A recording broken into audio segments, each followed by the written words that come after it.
ট্যাংরা মাছের চচ্চড়ি। হোয়াট ইজ চচ্চড়ি? মাথায় ঢুকতেছে না? চচ্চড়ি এবং ঝোলের মধ্যে কী পার্থক্য? মাছের ঝোল। আসেন, দুইটা ডিফারেন্স আকাশ পাতাল। পুরো ডিফারেন্সটাই হলো রেসিপির উপরে। রেসিপি কী, কীভাবে কী, আগে আমাদের ডিশটা ডান বাম করে ভালো করে দেখে নেন। এবার চলে যাচ্ছে আমাদের রেসিপিতে। সবার প্রথমে আম্মু এখানে টমেটোর উপরে পেঁয়াজ, এবং পেঁয়াজের পর এখানে কী আসবে হলো মশলা। আসেন দেখাই, এটা মেন কথা। আমাদের কড়াই কিন্তু চুলাতে নয়, এটা কিন্তু কড়াইটা কিন্তু বাইরে।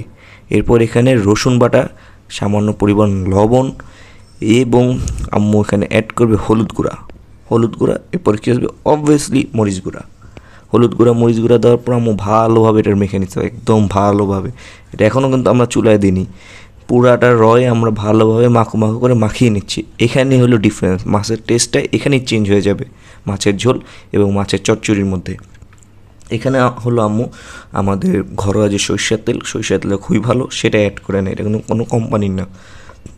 এরপর এটাকে ভালো মতো মাখু করে আম্মু এখানে পানি অ্যাড করে দেয়।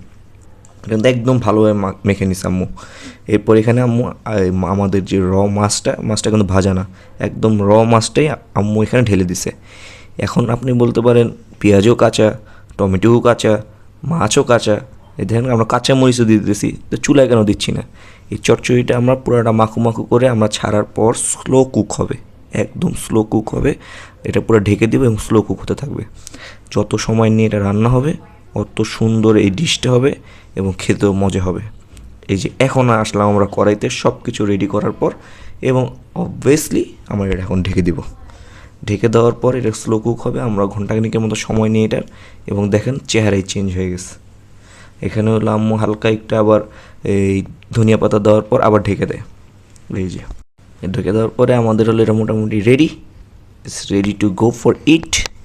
এই ডিশটা আপনাদের অবশ্যই ভালো লাগবে, আমাদের জানাবেন, লাইক কমেন্ট শেয়ার দিয়ে আমাদের পাশে থাকবেন, এবং কেমন লেগেছে এই ট্যাংরা মাছের চচ্চড়ি সেটা আমাদের অবশ্যই জানাবেন। সবাইকে ধন্যবাদ। আসসালামু আলাইকুম।